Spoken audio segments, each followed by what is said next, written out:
Yo viewers, what is going on, and welcome back to another channel. My name's Wayne, and for those of you that don't know, I own Fastidious Details and race under WH Racing when I get the opportunity. But today is not about go-karting, which is what this channel is obviously about and probably why you've come here, but it is in fact about my van and my work and what I do for a living. And my van over the last week or two has started to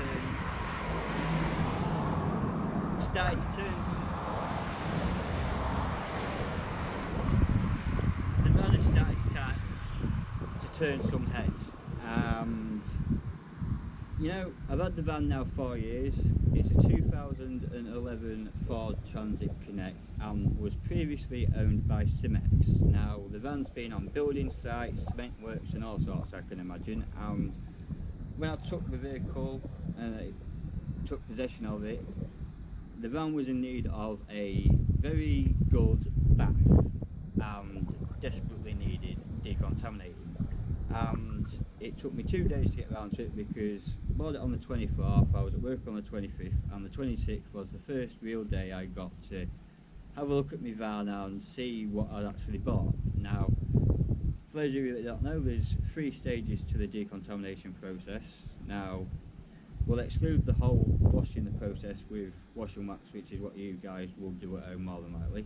And in fact, what I do now is maintenance washes and just the general safe wash. But to decontaminate it, after you've effectively washed the vehicle with wash and wax, you'll remove any tire deposits. So to remove tire deposits, you'll be looking for a tire and glue remover or a tire remover or anything like that.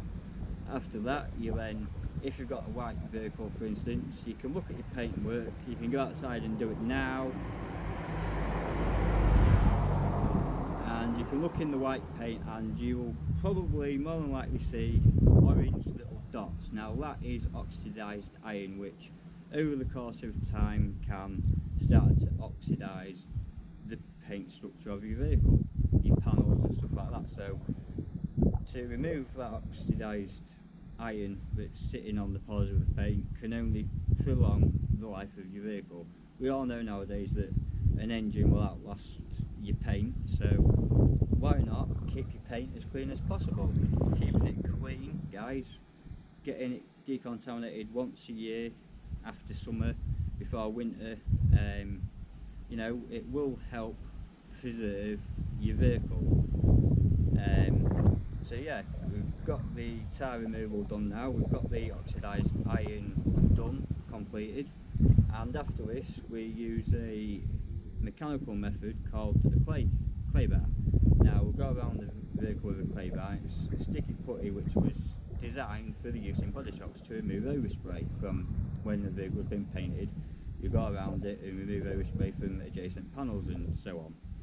And detailers and whatever you like discovered that it was brilliant for cleaning paint and providing a good surface for protective coatings to bond properly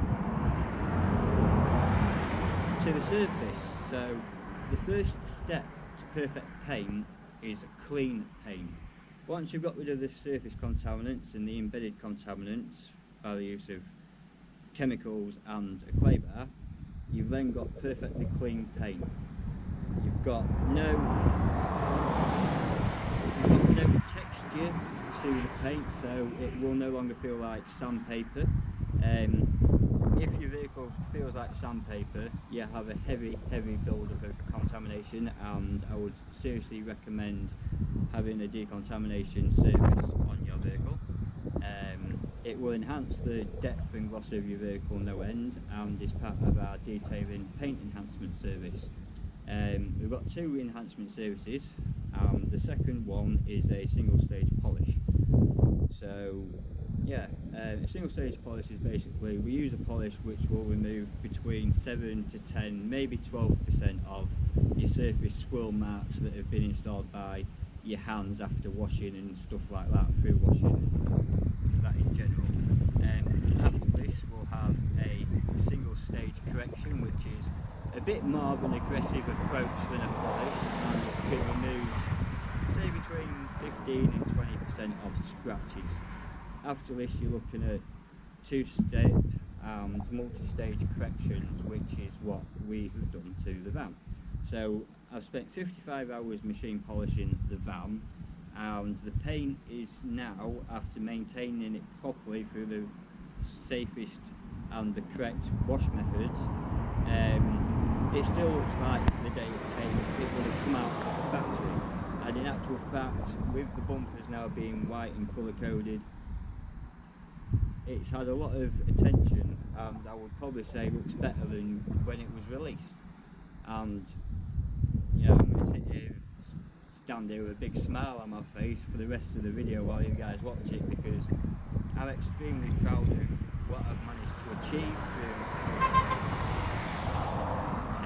decontaminating the van and removing the scratches and paint defects where it was safe and, you know, viable to do so, with leaving enough paint on there to still give a good depth and glossy shine to the paint.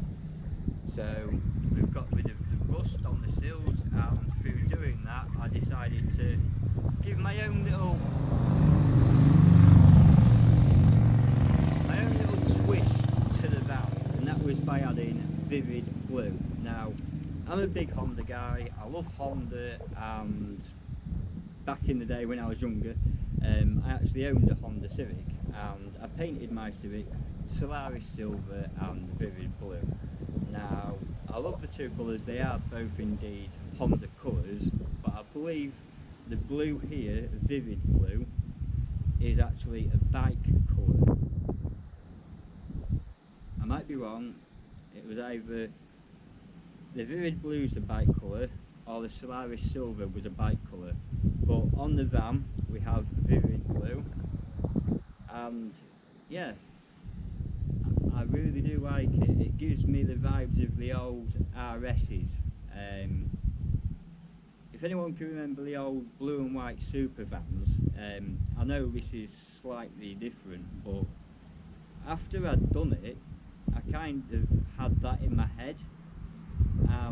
Let me know what you guys think in the comments, what you think to my van, and yeah, you'll see why people have been asking questions, and tell me if you think it looks like a new van, or can you tell it's 11 years old?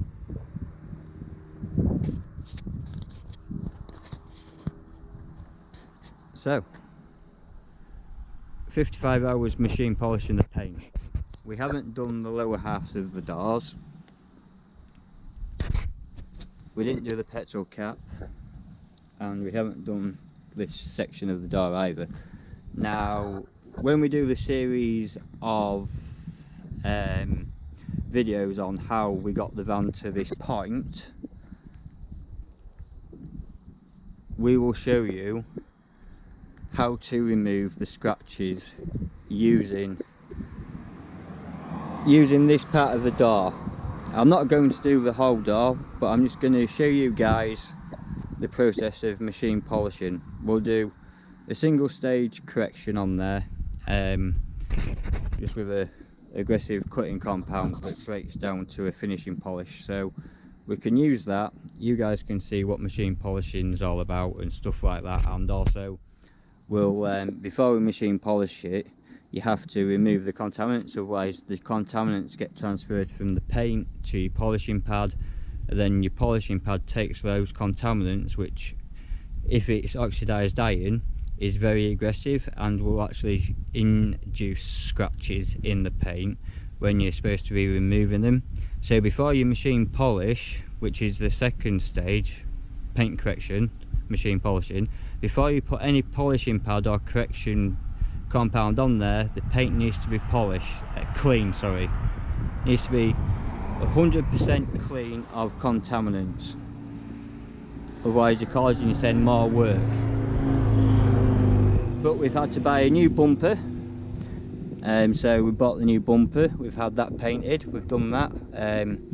You probably can't tell on the video, you can barely tell actually looking in real life, but whilst painting this bumper, it actually fell off what I'd stood it on to paint, and it had taken some very nasty chunks out of this edge. Some of the facing bits, I've managed to sand it back and build it up again, but I was very mad when it happened. It was quite a windy day, and I was silly enough to attempt to paint the bumper. I thought I could get away with it because it's metal, it's not particularly light, but it's not particularly heavy. I thought there was a bit of substance behind it and it wouldn't get blown over, but unfortunately it was blown over. So, you know, I've done a good job of sorting that back bumper out after it's been damaged. I'm hoping I can do the same with this, which came off at 50 miles an hour. There's a bit of damage to it on the bottom, the inside edge, and then just here really, all up this edge here. And there's stress cracks in the paint as well from where it's been bent away from the bodywork. If you look in that light, I don't know if you can see it on the camera, but I can see it with my eyes. You can see the stress cracks in the paint. So I'm going to leave it for now because I really can't be bothered. I'm happy with how it looks right now. I mean, unless you get right up to it, you can't tell. I mean, if you want to mess around with it just for that, I think it looks okay as it is. So yeah, if you've liked the video guys, please hit that like button, smash subscribe to the channel if you haven't already, and for more future content, make sure to hit that notification bell. But until then, I'm going to say peace and see you on another video.